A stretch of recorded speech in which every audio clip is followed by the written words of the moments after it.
solemnly state under penalty of perjury that the evidence you shall bear in this case or matter will be the truth, the whole truth, and nothing but the truth? I do.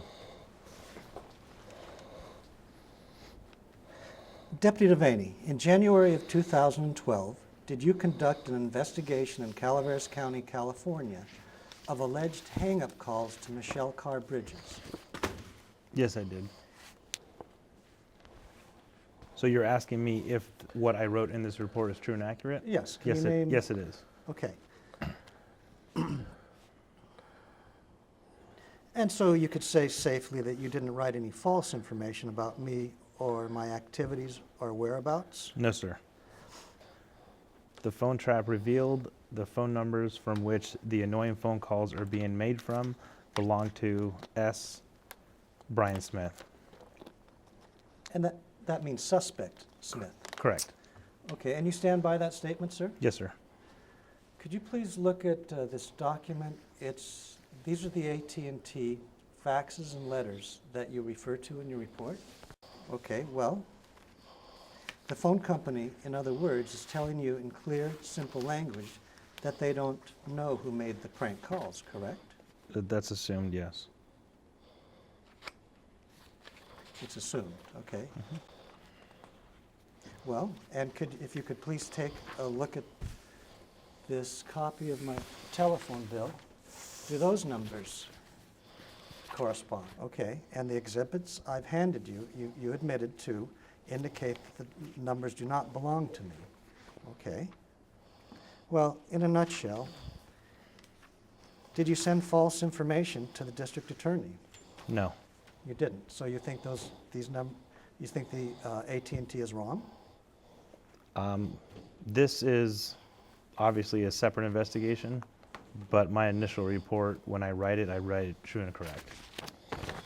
So you're saying the phone numbers do belong to me, or they do not belong to me? In my original report, I did state that they do belong to you, and in Exhibit 3, they show that they're unidentified or unknown subscriber from AT&T. So that was false information you provided?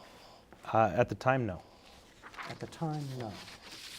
Well, sir, didn't you represent yourself as having information that you alleged to be true, my telephone numbers, which you did not know to be true?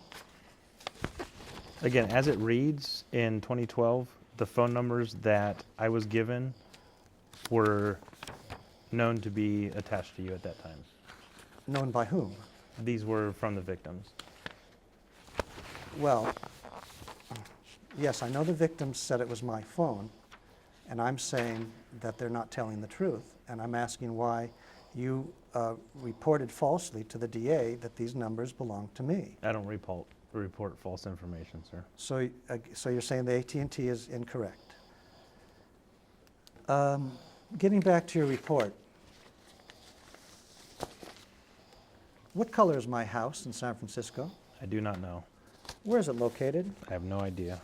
No idea. Would you refer, please, to paragraph 3 and read the last sentence?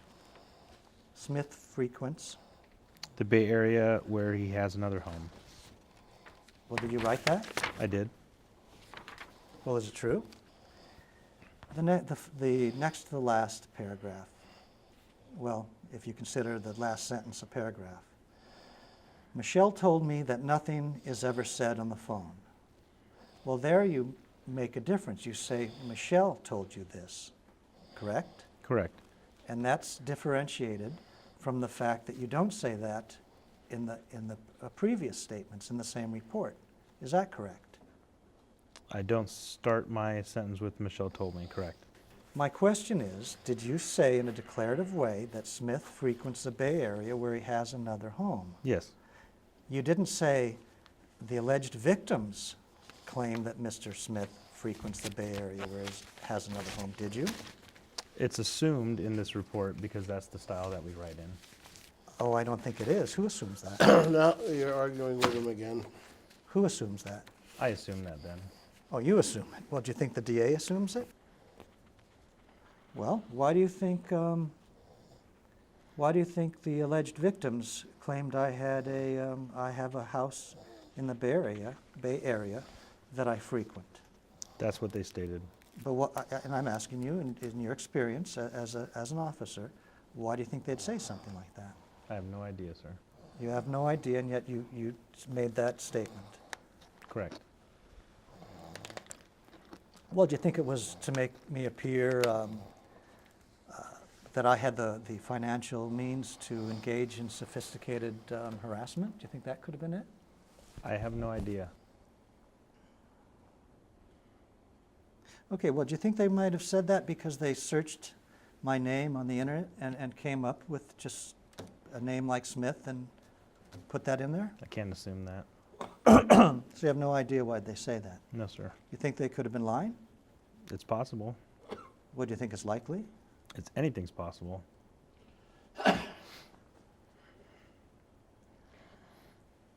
Well, it says Christopher Hewitt, Sergeant Hewitt approved the report.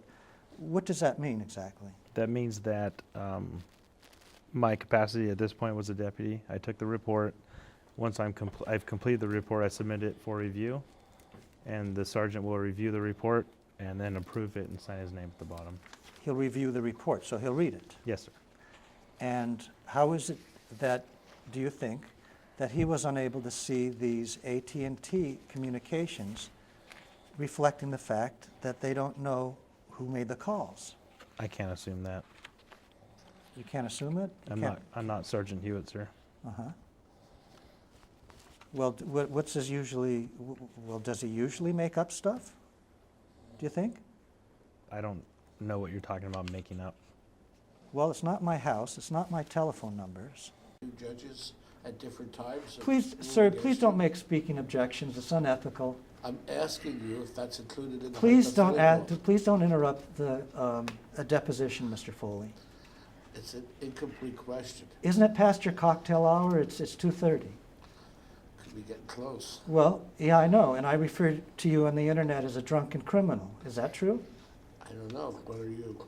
Are you a drunken criminal, Kenny? You have been subject to two separate civil Right. harassment restraining And orders you're a by two liar, and I different passed the judges. polygraph, Mr. Foley.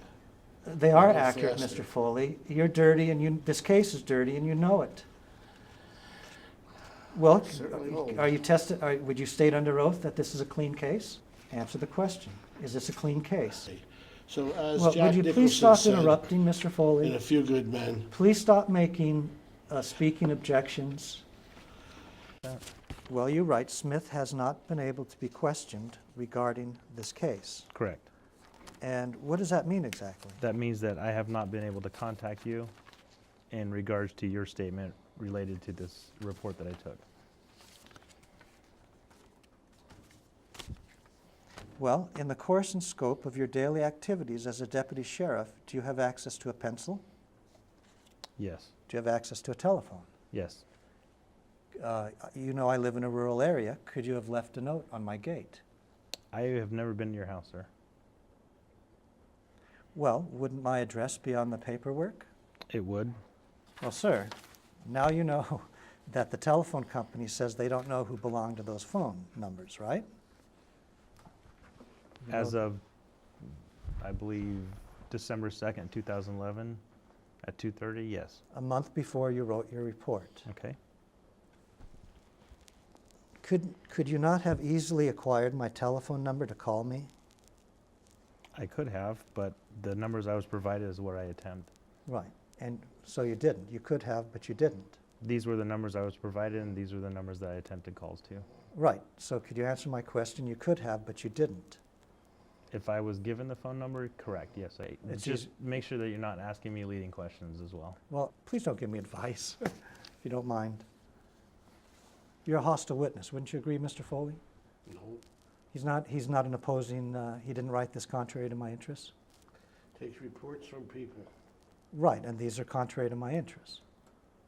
not necessarily. Well, would you agree I can ask leading questions in a deposition? Don't You double haven't talk. heard me object Oh, until Deputy, somebody objects. please just answer the questions. But you might be a little bit more civil. Well, Mr. Foley, did you suborn perjury? I'm not being deposed. Well, you can answer the question. Do you encourage your clients to commit perjury? Do you want to take a deposition, or do you want to adjourn this now? But as you sit here now, you're saying that. You're testifying that you did not ask them for my telephone number so that you could call me. I don't recall the exact conversation that this report was generated from, no.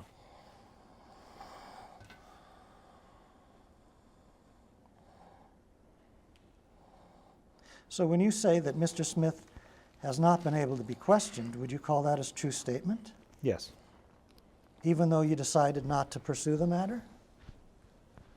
you're asking me a question based on asking if I had spoke to you in this matter at this time, and I did not.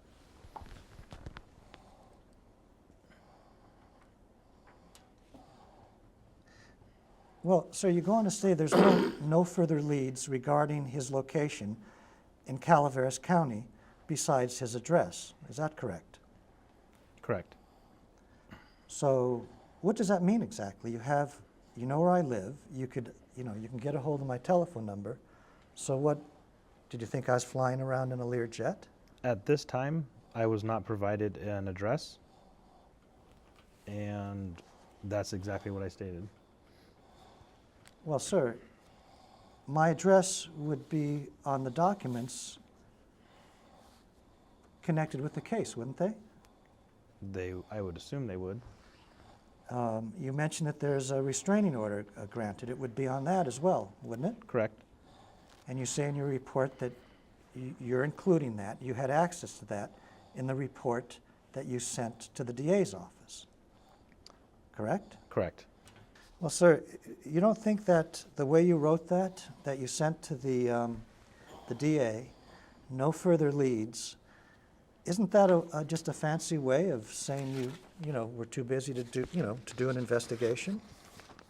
That is my way of saying that I've investigated this as far as I could at the time, and there's no further leads. Doesn't it seem no further leads regarding his location? It sounds like you're in an international manhunt. It sounds like a dramatic way of saying that, you didn't want to leave a note at my gate or telephone me. Would you agree with that? Not completely, no. Not completely, okay, but partially. In general, sir, would you say it's best to talk to the accused man before you have him arrested when there are no witnesses to the alleged misdemeanor? If it's possible, yes. Mm-hmm. And you're not saying that in this case it was impossible. You're just saying you didn't do it. Is that correct? Correct. In this report, I did not. Fortunately, No, I understand that, Right. but if you're suggesting that you're going to waste my time continuously, then at some point I do have to leave today. Well, sir, I'm not wasting your time. You realize I was arrested and I'm being prosecuted, I understand don't you? that.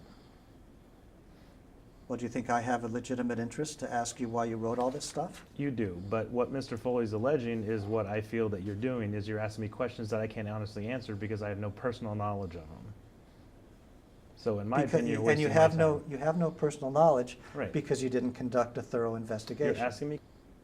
Have you received any instruction or training with regard to writing incident reports? Yes. Where did you receive this instruction? Where? Where, yes. In the academy and in on-the-job training. Well, you were instructed on the importance of writing a true and accurate report, correct? Correct. And do you think it's especially important to write a complete and accurate report when the accused man could face years in prison? Yes, sir.